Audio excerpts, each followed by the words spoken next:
So you're telling me this is a love potion? I don't know, stranger I just met on the street. I'm a bit skeptical. How does it work? What do you mean? You drink it. Boom, you're in love. $50 for the bottle, final offer.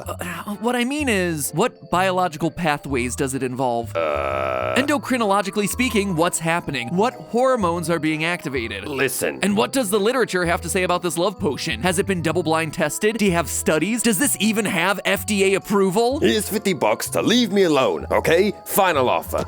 I'll take it. Works every time.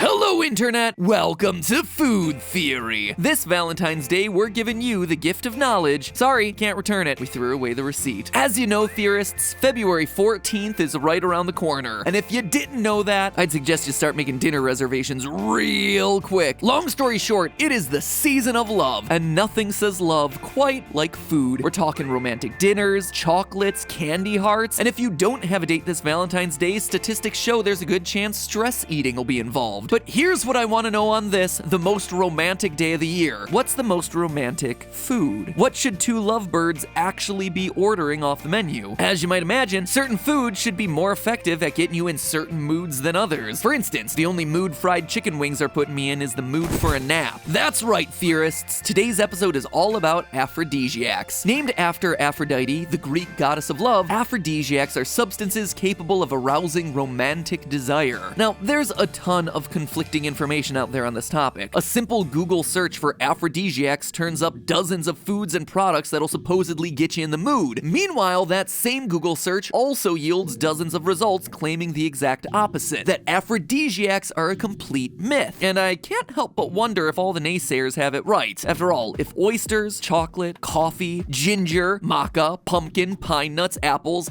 avocado, asparagus, pomegranate, celery, watermelon, strawberries, cherry, honey, fish, and tiger penis are all legitimate aphrodisiacs, how in the heck would anyone get anything done? So today we're gonna hear what science has to say about all this. Are aphrodisiacs real or not? And if they are, how do you use them to make the Valentine's Day meal to end all Valentine's Day meals? They say that the way to a man's heart is through his stomach, but today we're making a pit stop to the brain to learn all about the real ins and outs of love food. So all aboard the love train, Theorists, because today we're bringing you those hashtag Aphrodisi facts. Don't feel obligated to use that hashtag, by the way. In fact, you know what? You know what? Don't. I just said it, and I immediately regretted it. Now then, according to a team of scientists led by anthropologist Dr. Helen Fisher at Rutgers, romantic love can be broken down into three main categories: lust, attraction, and attachment. The reason for these three divisions is that different hormones are at play in different categories. For example, lust, or the animalistic drive to reproduce, can be linked to the hormones testosterone and estrogen, the androgens. When the brain's hypothalamus stimulates the production of more of these hormones, the result is an increase in libido or higher sex drive. Next up is attraction, which is similar to lust but distinct in that it utilizes the brain's reward pathways. You know how there's that overwhelming infatuation that new partners experience in the early stages of a relationship? Well, this is actually the result of positive, rewarding neurotransmitters flooding your brain each time that you're with that person. This is biologically what's meant by attraction, and feelings of attraction are largely connected to the hormone dopamine as well as norepinephrine and serotonin. Last, and probably most importantly, is attachment. Eventually your brain is going to get tired of all those dramatic rushes of neurotransmitters. The floods become less intense and your tolerance goes up. This is the attachment phase, the stage of comfortable stability that long-term romantic partners often achieve. Oxytocin, sometimes referred to as the love hormone or alternatively the cuddle chemical, as well as vasopressin, promote this sort of deep bonding. And it's worth mentioning that this effect isn't exclusive to romantic relationships. Attachment can also apply to deep interpersonal connections like friendships or the bond between a parent and a child. Okay, so that breaks down chemically our three main types of love. So knowing what hormones are at play, the rest of the episode should be an absolute breeze, right? All we gotta do is identify the foods that trigger these hormones and bam! That's our list of legitimate aphrodisiacs, right? If only it were that simple, Theorists. Take oysters, for example. Here's a food that has a historical reputation as a natural aphrodisiac and was included on pretty much every pseudoscientific list of aphrodisiacs that I happened upon. Outside of chocolate-covered strawberries and those chalky conversation hearts, oysters are the go-to mood food for Valentine's Day. Apparently, nothing says, "Oh baby, come hither," quite like a mollusk with the texture of a loogie, but sure, we're gonna roll with that. A common line of thinking I encountered in the research was that oysters contain zinc, and zinc is key to testosterone production. Ergo, oysters boost libido. And while sure, it's true that zinc is indeed part of a healthy diet, it's basically doing the same thing to your sex drive as getting exercise or plenty of sleep. You know what else gives you a lot of zinc? Beans. And I ain't ever had any romance in my life after a big ol' scoop of Pintos. Same thing with oysters, and the Food and Drug Administration has concluded the same thing. They directly address the oyster rumor in their website, stating that there is no scientific evidence to suggest oysters, and by proxy pinto beans, are an aphrodisiac. It's a similar story for a lot of the other would-be aphrodisiacs that promote hormones linked to attraction and attachment. Chocolate, for example, is another food with that age-old reputation for being a natural aphrodisiac. Chocolate increases serotonin and stimulates the release of dopamine, which seemingly makes it a slam dunk for lovers looking to boost their attraction. Plus, you got foods like avocado and fatty fish, which are great for the production of the attachment hormones oxytocin and vasopressin. So it seems like they could be legit aphrodisiacs too. And yet time and time again, the clinical studies remind us that there's more to setting the mood with food than simply containing the correct chemicals. According to Dr. Michael Kreikman, head of the Southern California Center for Sexual Health, quote, "There is anecdotal and historical evidence that some of these plant-based substances may work, although clinical studies have yet to conclusively demonstrate the effectiveness and safety of any." Kreikman also adds that the FDA feels much the same way. Based on the research that's been done out there, even over-the-counter drugs that claim to contain aphrodisiac ingredients don't stand up to scientific scrutiny. So that's a bit of a bummer when it comes to figuring out our scientifically ideal Valentine's Day dinner. Short of getting a prescription drug involved, it would seem that there's no Valentine's Day dinner that's really capable of moving the romantic needle on its own, so to speak. However, all of this is overlooking one key element: psychology. After all, the hormones we've been discussing today all get triggered from your brain. So before we go and write off oysters, chocolate, avocados, and countless other historically acknowledged aphrodisiacs like tiger penis, let's consider that pretty much anything can be an aphrodisiac if you believe it to be. I'm talking about the placebo effect, the phenomenon where an inactive substance with no known medical effect is able to get real results. And as a matter of fact, the placebo effect has been shown to be a more powerful aphrodisiac than any of the actual chemicals in the food that we've talked about today. See, if someone believes the food or drink they're ingesting has an amorous effect, then it can absolutely become a self-fulfilling prophecy. And if you are going so far as to eat bull testicles for a bedtime boost, like some traditions do in India and China, well, you must really believe in the power of this stuff. And it's here that we begin to see that psychology plays an all-important role in love. The cocktail of hormones that make us feel lust, attraction, and attachment all take their marching orders from the brain. And despite centuries of trying, we still haven't found a food that can effectively cut the brain out of the process. But here's what we have found. There are some proven simple ways to steer things in the romantic direction, and they don't really have a whole lot to do with food. For example, a 2008 study discovered that women are 3 times more likely to give their number to a guy if he has a dog. Multiple studies have shown that both men and women are perceived as more attractive when they wear the color red. A 2014 study suggests that kindness can make you more attractive to others, and studies have repeatedly shown that surprises intensify our emotions and boost our dopamine levels, reactivating relationships that might be flatlining or feeling stale. So in a roundabout way, this does help us craft the ideal Valentine's Day dinner, and it really has nothing to do with the food that you put on the table. You surprise your loved one by making the meal yourself. Not only is it an exhibition of kindness that'll boost your attractiveness in a way that no food ever could, the surprise element will snap your partner to attention as the brain floods with rewarding neurotransmitters, and bonus points if you wear red and bring your dog. So long story short, eating supposed aphrodisiacs like honey aren't gonna make you more attractive to your loved one, but using honey, our sponsor for today's episode, to save money on all your online purchases probably will, because nothing is sexier than saving money. Honey is a free browser extension that scours the internet for promo codes and automatically tests them when you're checking out. It's basically your online shopping best friend, except instead of hitting you up for money, this best friend saves you money. The food theory team actually uses honey all the time on our productions. The kitchen scale that Amy used for all the measurements in our recent pizza episode, not to brag, but honey saved a cool 10% on that one. And for our Colonel Sanders' secret recipe episode where we had to find white pepper specifically from Malaysia, not only were we able to find some on a honey-supported site, but we saved a couple of bucks in the process. It's super simple. First, you get honey on your computer for free in 2 easy clicks. 1 and 2. Then, when you're checking out on one of its 30,000 supported sites, honey pops up. You click apply coupons, then wait a few seconds as honey searches for coupons on the site. If honey finds a working code, boom, your prices drop. So yeah, it's safe to say that we here at Food Theory are all about the honey browser extension. It's free and it works with whatever browser we happen to be using. It's simple. If you have a computer, honey should be on it. Well, not that honey, unless of course you're into that sort of thing. Here's the deal, theorists. Get honey for free today by going to joinhoney.com/foodtheory. I repeat, joinhoney.com/FOODTHEORY. But since that's a lot to type in, just go to the top line of the descriptions and click it there. That'll let them know that we sent you, that we're a good partner to them, and that they should continue helping to fund this show. Once again, a huge thank you to Honey for sponsoring today's episode, and always, friends, remember, it's all just a theory. A food theory. Bon appetit.